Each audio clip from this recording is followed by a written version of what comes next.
皆さんこんにちは、なんやです。今日は日本語の発音について話したいと思います。Today we're going to be talking about how to improve your Japanese pronunciation.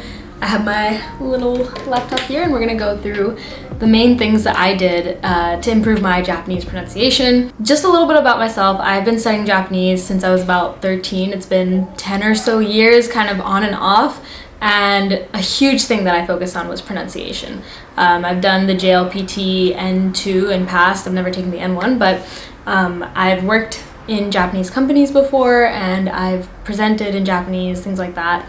And I think that pronunciation was something that I focused a lot on when I was learning Japanese, and I think that I found some tips and tricks that I wanted to share with you guys if you're studying Japanese, and hopefully that'll help you take your pronunciation to the next level. One thing I want to preface this video with is that I know that there's pronunciation, but there's also things like intonation as well as pitch accent, which you hear a lot about these days. I didn't explicitly study pitch accent, but I think a lot of the tips that I'm going to be sharing with you guys could be equated to pitch accent, but I think it all kind of falls under a certain realm. You want to focus on how you're pronouncing these words and the sounds that you're making when you're actually saying them. Okay, that last part cut off, but I think that in order to have Japanese people really feel comfortable talking to you, it really requires a level of pronunciation and intonation and having that pitch accent that will make them think that you sound Japanese to them. And that kind of breaks some of the, I guess, stereotypes or certain things that might prevent them from opening up to you. And a huge reason why I learned Japanese was I wanted to connect with different people. I wanted to kind of unlock that world of Japanese and Japan. And so that's why I really thought of the best tips that I've found over the last couple years, and we're gonna go ahead and dive into all of them. My first piece of advice is starting with the basics. And if you have already started learning Japanese, you've probably encountered the different types of a, I, u, e, o, or kakiku keko, like different things like that. And the hardest one for foreigners is dagyo, which is darirurero. And overall, I think the best way to practice all of these is to individually say each vowel and consonant together. So you want to say a, I, u, e, o, and really be careful how your mouth is moving, how similar your mouth movements are to a Japanese person when they're actually saying these vowels. And so practice it and then say it really fast at once. So you want to go da, di, du, de, do, and then you can go da, di, du, de, do. And one way that you can practice this better is by recording yourself as you say it. As you get used to this exercise and then you practice different words and pronouncing them as well, you'll start to notice inconsistencies even when you speak yourself. You're like, wait, that was definitely not accurate. And so that's a good way to sort of fact check yourself. That's a really good way of checking yourself, making sure that you know what you're saying is essentially the correct pronunciation. I also think there's a lot of amazing resources online on how to do your tongue movements, how to move your mouth, and Tofugu does a really good job explaining how dagyo works, and so I highly recommend their videos. So one thing that I see a lot for dagyo is that the R sound in Japanese is not the R sound that you would find in the Western world. It's a mix of the R, D, and L sound. So you want to do each sound and then mix it together. So you have ra, da, la, and then mix it together and it's da. Okay, it just got really dark. But the second piece of advice I have for you guys is focusing on your shadowing and breathing patterns.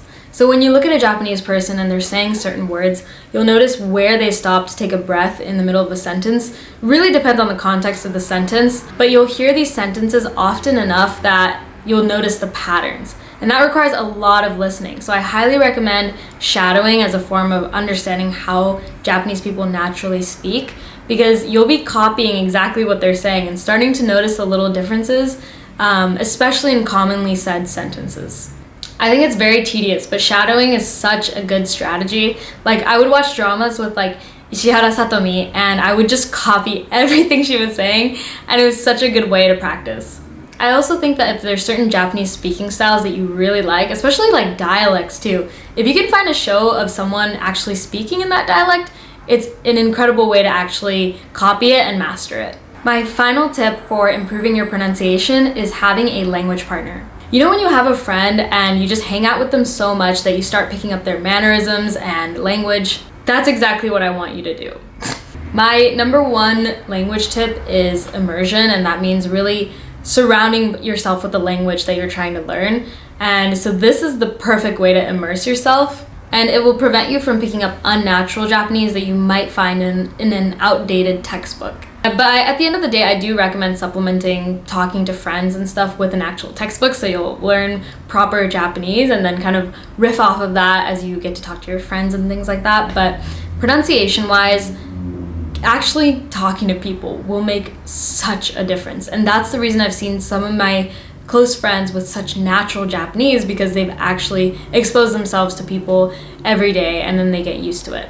So especially in my case, I had a lot of friends from Kansai when I first started learning Japanese, and so that mixed with like the Tokyo dialect as well as some other dialects really mixed up my Japanese for sure. So I sounded kind of like I was coming from like an inaka or countryside.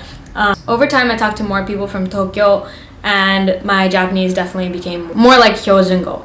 But overall, really just paying attention to your mouth movements, being aware of every little part of the words that you're saying, and then getting used to hearing them. I think a huge part of Japanese can be quite tedious, but pronunciation is one of those things that once you get it, you get it. So it just requires a little bit of effort in between. Definitely practice those basic things that you learn in the beginning, and they'll really serve you in the long term. Thank you so much for watching. I hope this video was helpful for you. Definitely make sure to subscribe and press the like button. 皆さん今日の動画見てくれてありがとうございます。それじゃあ